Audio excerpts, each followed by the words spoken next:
주님의 은혜 가운데 이렇게 감격스러운 예배를 드리게 하신 하나님을 찬양합니다. 하나님께 예배하는 여러분 한 분 한 분에게 우리 하나님의 복주심이 함께 하시기를 바랍니다. 하나님께서 이 시간 우리에게 주신 말씀은 요한계시록 22장 10절 말씀부터 15절 말씀까지입니다. 신약 성경 422쪽에 있는 요한계시록 22장 10절 말씀부터 15절 말씀까지입니다. 주신 말씀 교독하시면서 살아계신 하나님의 음성을 듣기를 원합니다. 또 내게 말하되 이 두루마리의 예언의 말씀을 임봉하지 말라. 때가 가까우니라. 불의를 행하는 자는 그대로 불의를 행하고 더러운 자는 그대로 더럽고 의로운 자는 그대로 의를 행하고 거룩한 자는 그대로 거룩하게 하라. 보라, 내가 속히 오리니 내가 줄 상이 내게 있어 각 사람에게 그가 행한 대로 갚아주리라. 나는 알파와 오메가요 처음과 마지막이요 시작과 마침이요.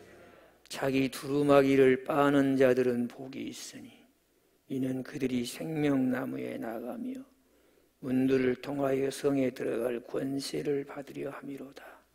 개들과 점술가들과 음행하는 자들과 살인자들과 우상숭배자들과 및 거짓말을 좋아하며 지어내는 자는 다 성 밖에 있으리라.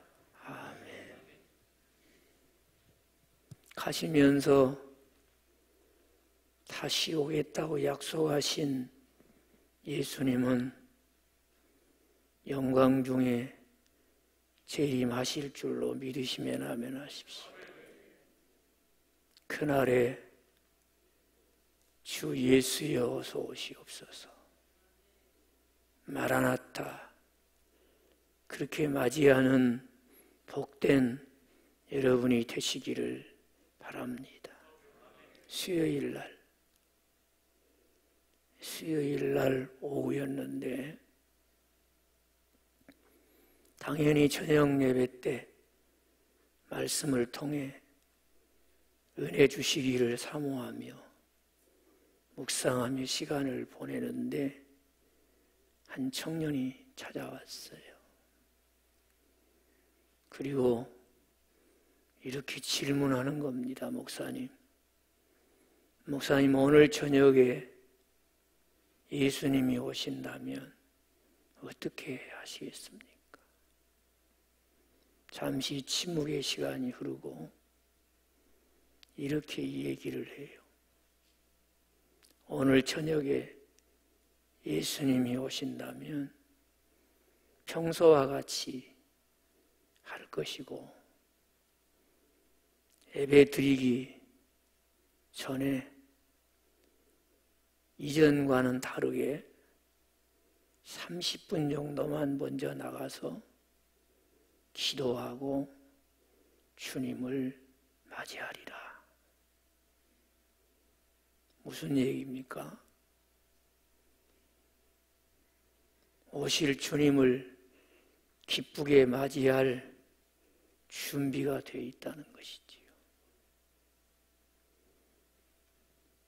여러분도 영광 중에 오실 주님을 기쁨으로 맞이할 준비가 되어 있으시기 바랍니다. 성경은 그런 성도를 향해서 복이 있다, 그렇게 말씀을 해주고 있어요. 오늘 주신 본문 말씀은 사도 요한이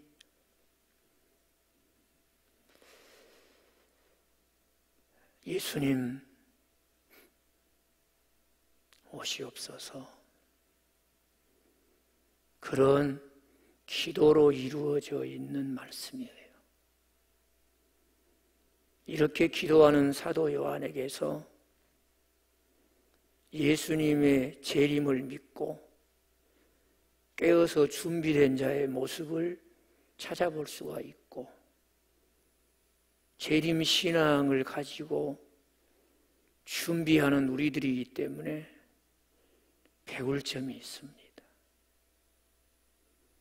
그래서 예수의 오심이 우리 모두에게 사도 요한처럼 복된 사건이 되어지기를 바라요.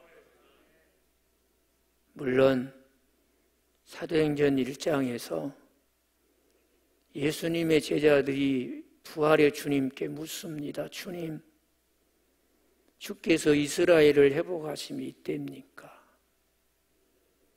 그 제자들의 잘못된 생각을 주님이 바꿔주시려고 그 때와 기한은 아무도 모른다. 그건 하나님만이 아신다. 그렇게 말씀해 주셨어요.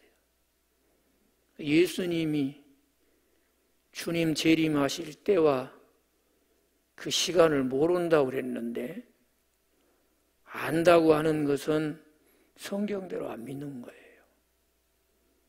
그래서 이런 사람들을 이단이라 그럽니다. 그런데 아무도 모르고 하나님만 아신다는 이 말씀 속에는 우리가 어떤 마음으로 그 약속을 받아야 될지를 생각하게 합니다. 여러분은 그 말씀을 받을 때 모른대, 절대 모른대, 아무도 모른대 그렇게 받습니까? 그러면 안 돼요. 우리가 그 말씀을 받을 때 오늘도, 언제도? 오늘도 우리 주님 오시기에 충분합니다. 그런 마음으로 받아야 되는 거예요. 오늘도 우리 주님 오시기에 충분한 시간입니다. 그런 마음으로 주님의 약속을 받으라는 거예요. 그리고 재림의 신앙을 갖고 깨어서 준비하고 다시 오실 주님을 기쁨으로 맞이할 수 있는 우리들이 되기를 바랍니다. 우리가 부른 찬송가 가사에도 바로 그 내용 아닙니까?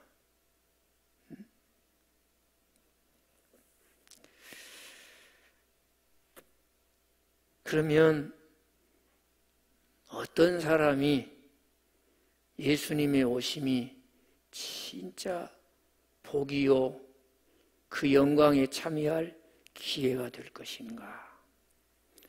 본문에 속해 있지는 않습니다만은 주신 말씀 8절을 한번 같이 읽어보겠어요. 8절.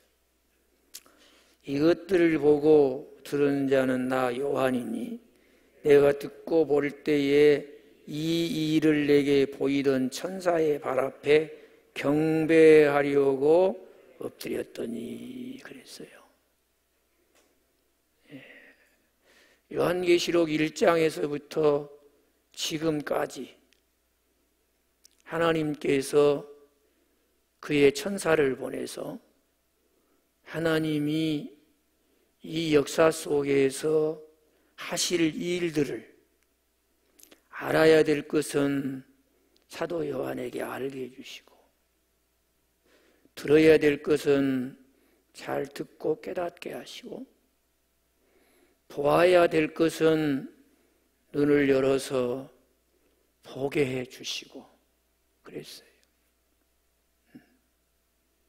그런데 이 일을 듣고 알고 볼 수 있도록 천사가 기가 막히게 잘 도와주는 거예요.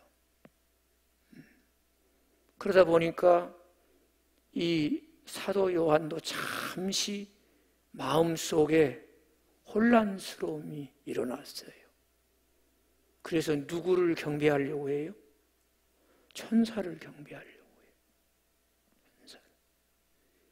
사실 사도 요한이 이때에 그의 마음이 참 어려웠습니다. 우리도 들어서 알고 있습니다마는 사도 요한이 이때에 가장 큰 핍박을 받을 때예요. 지금 그 예수님 때문에 저 반모라는 섬으로 유배되어 가서 유배 생활을 하고 있어요. 그러니까 사도 요한이 이때 가장 큰 핍박을 받고 있어요. 가장 큰 환난을 겪고 있어요. 감당하기 어려운 어려움에 처해 있어요. 자기 자신이 그런 형편과 처지가 된 것도 참 한순간도 견디거나 이겨내기가 어려웠지만은 교회들을 생각하면 사도 요한의 마음이 더 어려운 거예요. 이 역사 속에 일어나는 여러 가지 사건들, 현실 속에서 사람들이 겪는 일들, 여기저기서 들려오는 난리의 소문, 끊이지 않는 전쟁의 소문들, 이런저런 재난, 그리고 창고라는 질병들, 거기다가 또 예수 믿는다는 이 한 가지 사실 때문에 엄청난 핍박을 받는 거예요. 그런 가운데 있는 교회의 형편들을 들을 때 너무너무 마음이 어려운 거예요. 그러니까 지금 사도 요한은 너무 큰 어려움 중에 있어요. 우리가 현실 속에서 이런저런 어려운 일들을 많이 겪습니다. 그러나 내가 당하는 핍박이 크다 해도 사도 요한이 받는 핍박과 비교할 수가 없습니다. 사도 요한이 당하는 환난보다 내가 당한 환난이 더 크다고 할 수가 없어요. 지금 사도 요한이 처한 어려움보다 내가 겪는 어려움이 더 크다고 할 수 있는 사람이 없을 만큼 그런 상황에 놓여 있는 거예요. 이런 가운데 우리 주님께서 친히 찾아오셔서 만왕의 왕 되신 주님이 역사 속에서 하실 일들을 싹 알게 하시고 듣게 하시고 보게 하시면서 소망을 갖게 하는 거예요. 주님이 오시면 다 해결되리라. 주님이 오시면 이 땅에 진정한 사랑과 정의와 평화가 지배하는 새로운 세대가 열리게 될 것이다. 이런 소망을 갖게 되는 거예요. 여러분, 우리도 그런 소망을 갖기를 바래요. 그런 가운데 이런 혼란스러운 현실 속에서 누구를 찾아야 될까? 누구를 붙잡아야 될까? 누구를 의지해야 될까? 이러한 갈등을 느끼는 중에 소망 되신 예수님을 믿고 의지하고 붙잡고 살아야 되겠다고 결단했던 사도 요한이었지만 현실의 여러 가지 어려운 일들을 겪어보니까 흔들린단 말이에요. 잠시라도 혼란스러워. 무엇을 찾아야지? 무엇을 붙잡아야지? 무엇을 의지해야지? 이런 생각들을 하는 거예요. 여러분, 지금 우리의 마음을 보는 듯하지 않습니까? 그런데 사람도 아니에요. 역사 속에 사람들이 기대할 만한 영웅도 아니고 영적인 영물이 나타났어. 그게 뭐예요? 천사가 나타나가지고 역사 속에서 되어지는 일들과 앞으로 되어질 일들과 그리고 역사가 끝난 이후에 되어질 일들까지를 보게 하는 거예요. 알게 하는 거예요. 그러면서 소망을 갖게 하고 위로를 얻게 해주는 거예요. 그러니까 사도 요한이 내가 이 천사를 붙들고 이 천사를 의지하고 이 천사를 경배해야 되는가 보다, 그렇게 생각하고 잠시 그 천사 앞에 엎드려서 경배하려고 하는 거예요. 그랬더니 천사가 깜짝 놀라는 거예요. 9절 그 천사의 반응을 같이 봅시다. 그가 내게 말하기를 나는 너와 내 형제 선지자들과 또 이 두루마리의 말을 지키는 자들과 함께 된 종이다. 종이라는 거예요. 나를 경배하면 안 된다. 너와 같이 하나님의 종된 자요, 하나님이 계획하시고 뜻하신 바를 역사 속에서 이루어가는데 그것이 이루어지도록 수종드는 종에 불과한 나라고, 종된 자라고. 선지자들과 같고 그 임봉한 책의 말씀을 지키며 살았던 그들과 같이 종된 자라고. 그런데 나를 예배하면 되겠냐고. 이때에도 뵈야 될 분은 하나님 한 분이라고. 이때에도 우리가 의지해야 될 분은 하나님 한 분이라고. 이때에도 우리가 예배해야 될 분은 하나님 한 분이시라고. 그래서 성경에 뭐라고 해요? 그리하지 말고 누구께? 하나님께 경배하라. 하나님께만 예배하라는 것입니다. 하나님만 섬기라는 거예요. 요즘 참 교회 다닌다고 말하기가 어려워. 노골적으로 예배당에 가지 말라고 위협을 하고, 문제가 생기면 책임질 각오를 하라고 협박도 하고. 참 교회가 예수님 체면을 많이 손상시키고, 교회가 스스로 교회의 위상을 실추시키는 잘못을 저질러서 어디 가서 교회 다닌다고 하기가 참 힘든 그런 시대가 됐습니다.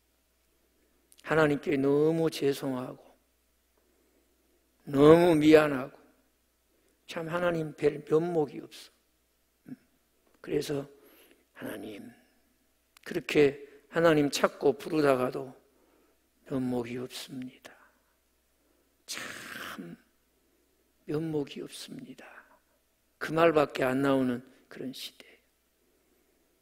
그 세상 사람들도 아니 하나님이 살아계시면 이 코로나19 이까지 것쯤이야 좀 싹 소멸해 버리시면 될 텐데, 당신들이 말하는 하나님이 정말 계시냐고, 또 이럴 때 불신앙을 조작하고 또 예수 믿는 우리들을 핍박하기도 하고 그렇습니다. 여러분, 이럴 때 우리가 찾아야 될 분이 누굴까요? 우리가 뵈야 될 분이 있다면 누구실까요? 우리가 꼭 붙잡아야 될 분이 있다면 누구실까요? 우리가 지금도 예배하고 영원토록 예배해야 될 분이 계시다면 누구일까요? 그게 믿으십니까? 그 믿음 지키고 계십니까?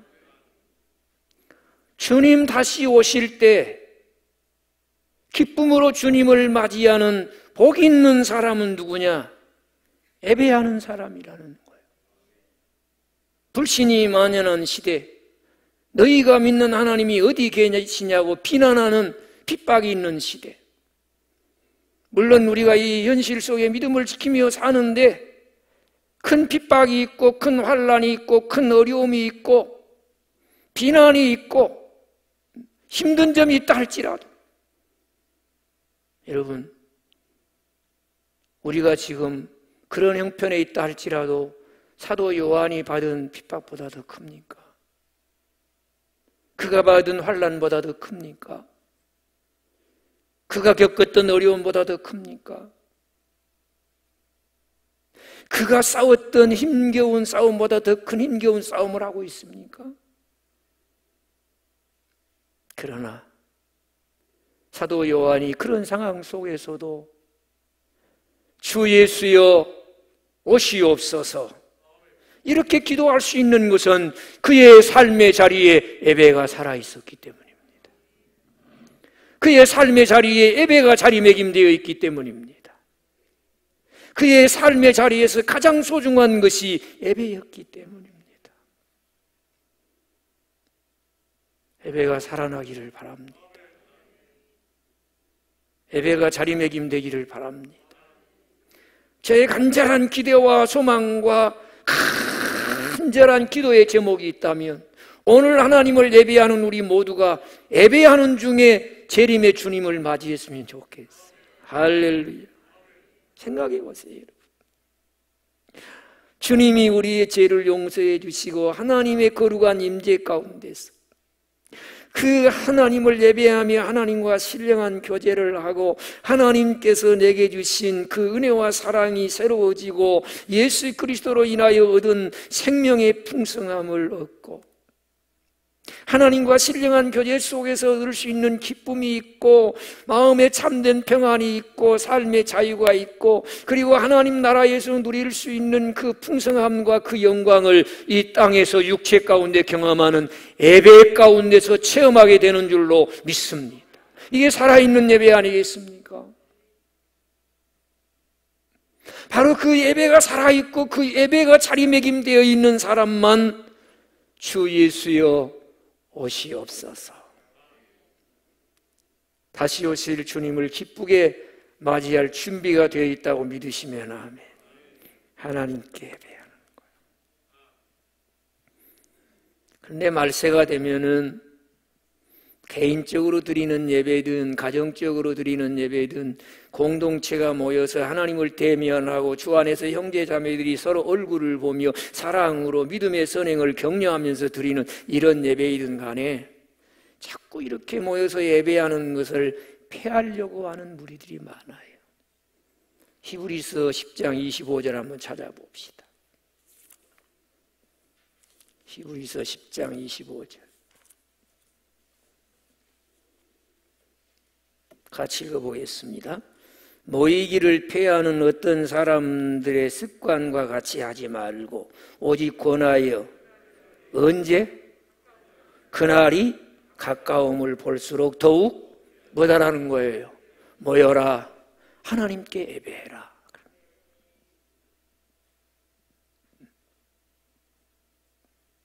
그런데 요즘 자꾸 세상 사람들은 하나님께 예배하는 것을 폐하려고 혈안이 되어 있어요. 세상도 그렇고. 그래도 예수님을 믿고 소망하며 사는 그리스도인 된 우리가 그런 것에 흔들리지 말고 예배가 살아있는 성도, 예배가 자리매김되어 있는 성도, 내 삶에 가장 중요한 것이 예배가 되어 있는 그런 성도가 되시기 바라요. 그런 우리들도 사도 요한처럼 주 예수여 오시옵소서. 이 기도를 할 수 있고 그 기도가 응답되어지는 복에 참여하게 될 줄로 믿습니다. 그 다음 14절 말씀 한번 봅시다. 14절 말씀 같이 읽겠습니다. 자기 두루마기를 빠는 자들은 복이 있으니 이는 그들이 생명나무에 나가며 문들을 통하여 선에 들어갈 권세를 받으려 함이로다. 주님 다시 오실 때 기쁨으로 맞이하고 그 영광에 참여할 사람, 어떤 사람이라고? 자기 두루마기를 빠는 사람이야. 여기 자기 두루마기를 빤다, 여기에 여러 가지 의미를 부여하거나 뭐 복잡한 해석을 할 필요가 없어요. 여기 자기 두루마기를 빤다는 말은 회개한다는 것입니다. 사도 요한이 되어질 여러 가지 많은 일들을 보고 주님이 오시면 이 모든 일들이 해결되어지리라는 참된 소망을 발견하고 주 예수여 어서 오시옵소서 하기 위해서 정말 깨어 준비된 자기 자신이 되기를 원하는 마음으로 두루마기를 빠는 자가 되어야 되겠다는 거예요. 근데 여기 사도 요한이 말이지요, 다른 사람 아유 왜 그렇게 두루마기가 더럽냐고, 그 두루마기를 더러가지고 주님 맞이할 수 있겠냐고, 이리 오라고 그러면서 사도 요한이 그 사람 막 두루마기를 이렇게 막 빨아주고 막 저 사람 또 쫓아가서 빨아주고 그랬다는 얘기가 아니에요. 누구 두루마기 빨았다는 거예요? 사도 요한이 자기 두루마기 빨았다는 거예요.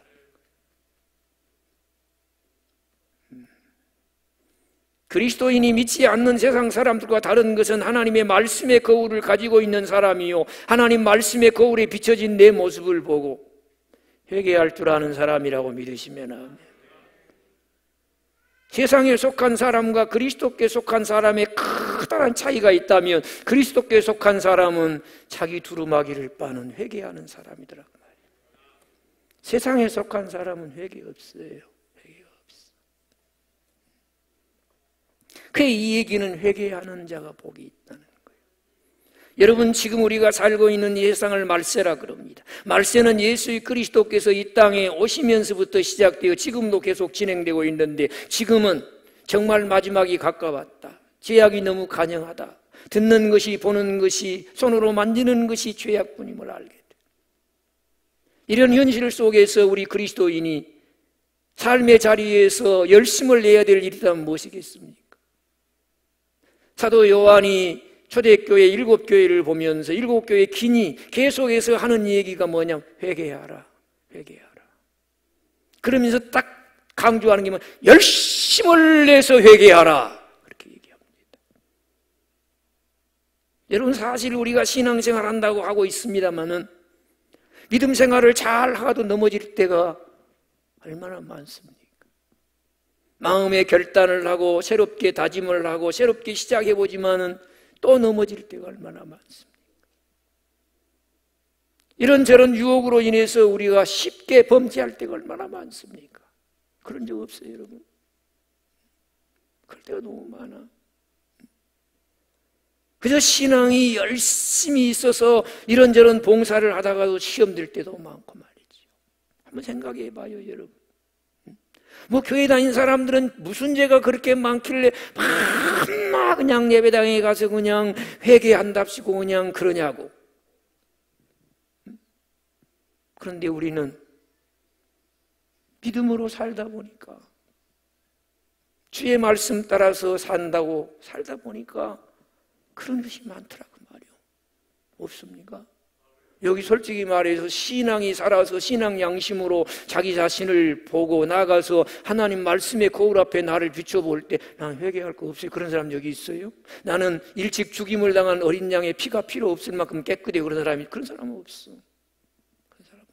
그러기에 날마다 내 모든 죄를 담당하시고 그 모든 죄를 속량하시고 나를 구속하여 거룩하신 하나님의 존전에 나와 하나님과 신령하게 교제할 수 있게 하기 위해서 십자가에서 피 흘려 죽으신 주님을 바라보면서 또 자기 자신의 죄를 하나하나 낱낱이 그 앞에 내놓고 회개하는 것입니다. 회개하는 것. 그래서 누가 주 예수여 오시옵소서 이 기도를 하고 이 기도가 이루어질 때에 주의 영광에 참여할 수 있느냐? 회개하는 사람이란 말이에요. 남 두루마기 빨아주겠다고 그냥 쫓아다니면서 그런 게 아니고 자기 두루마기 빨아 말이에요. 교회 안에 보면 웃기는 사람들이 있어. 자기 두루마기는 안 빨면서 남 두루마기 빨겠다고 참견하고 쫓아다니면서 말하는 사람들이 너무 많아. 그런 짓 하면 안 돼. 누가 복이 있어요? 자기 두루마리를 빠는 자가 복이 있어요.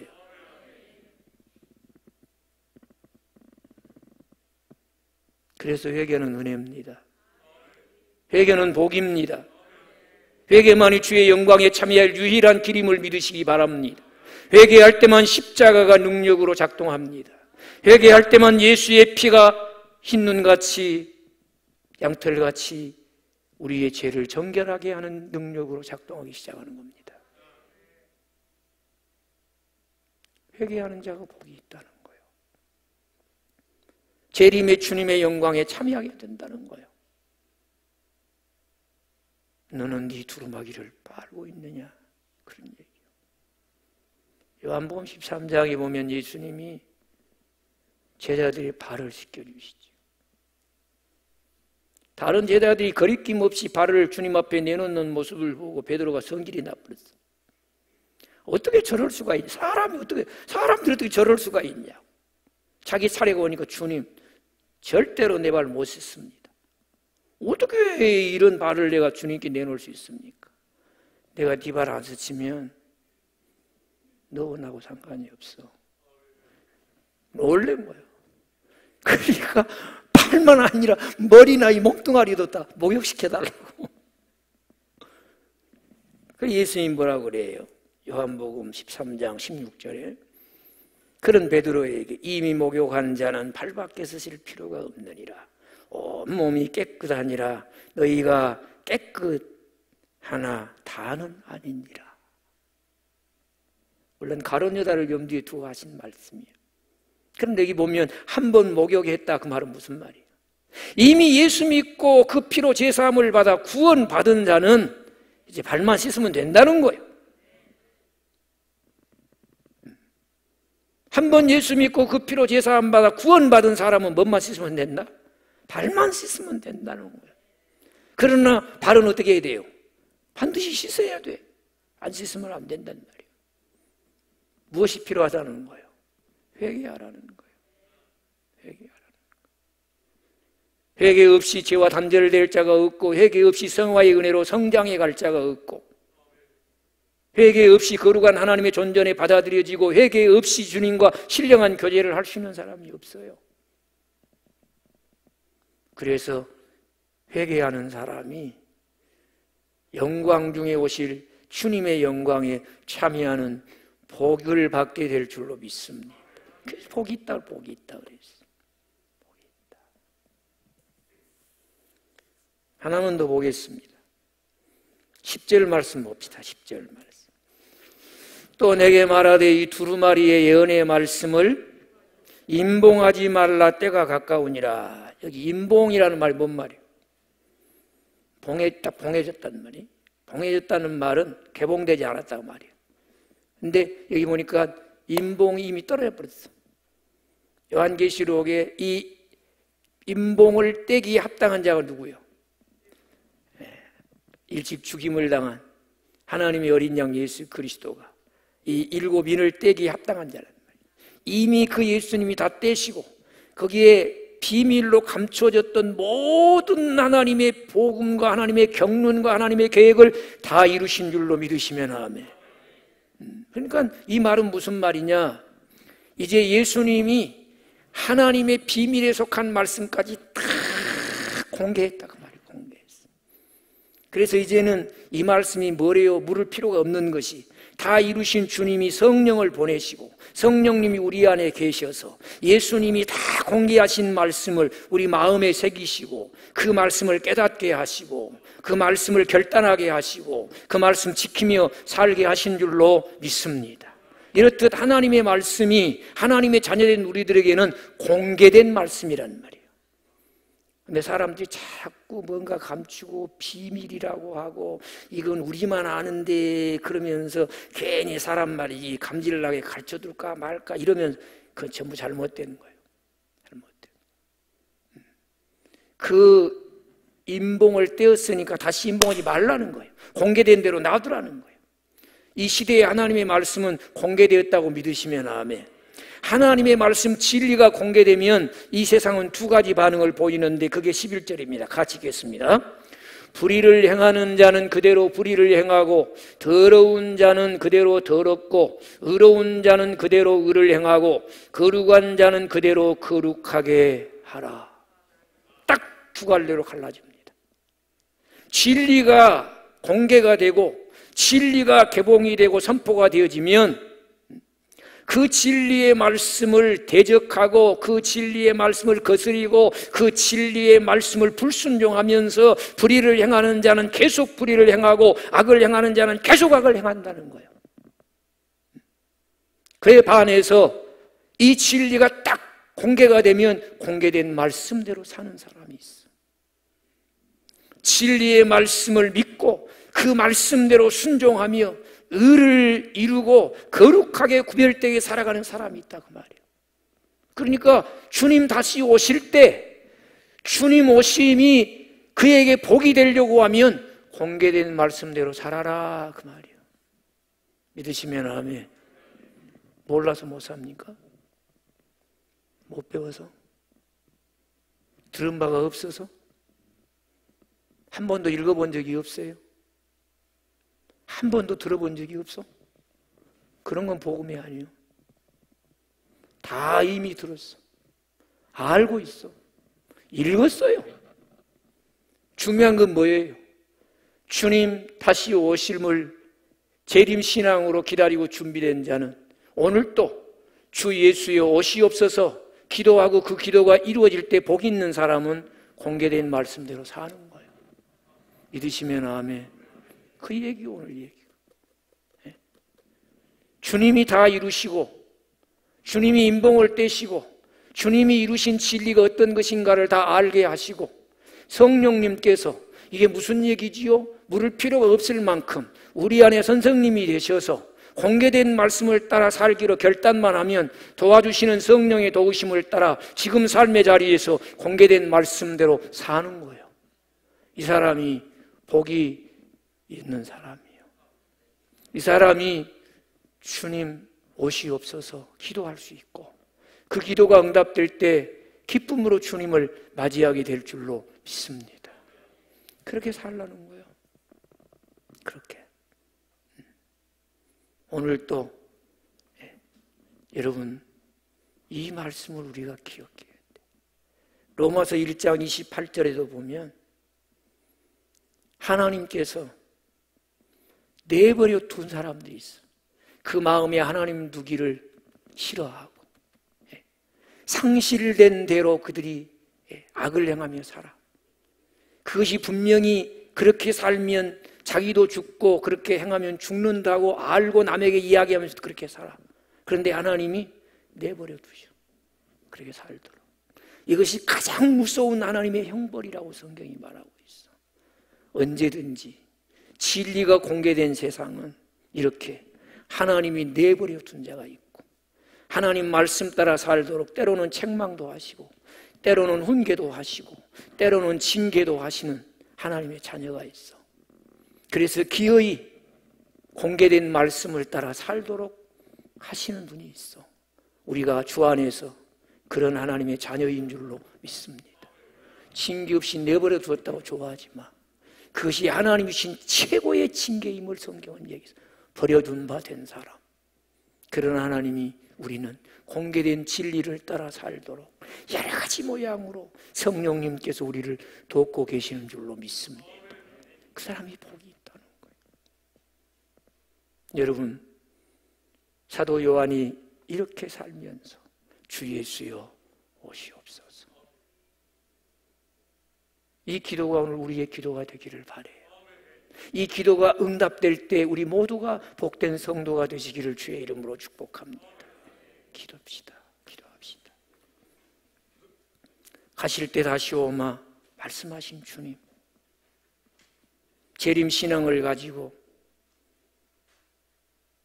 깨어 기도하며 준비하게 하시되 예배가 살게 하시고 자리매김되게 하시고 열심을 내서 회개하게 하시고 공개된 말씀에 순종하며 살게 하옵소서.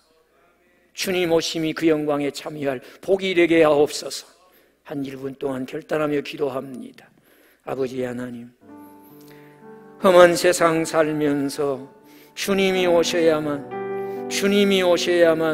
이 땅의 현실의 여러 가지 문제들이 해결되고 오직 사랑과 정의와 평화가 지배하는 하나님이 원하는 세상, 하나님이 꿈꾸던 세상, 하나님이 기뻐하는 세상으로 회복하여 아버지께 돌려드릴 줄로 믿습니다.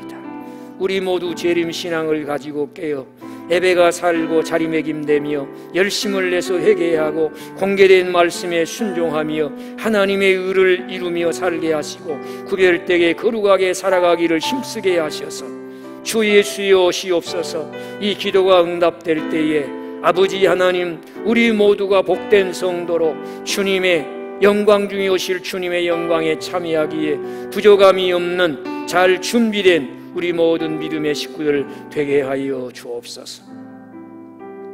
하나님, 구원하여 자녀 삼아 주셔서 감사합니다. 주님 다시 오실 것을 456번이나 약속하셨으니 반드시 영광 중에 나팔 소리와 더불어 오실 줄로 믿습니다. 주 예수여 오시옵소서.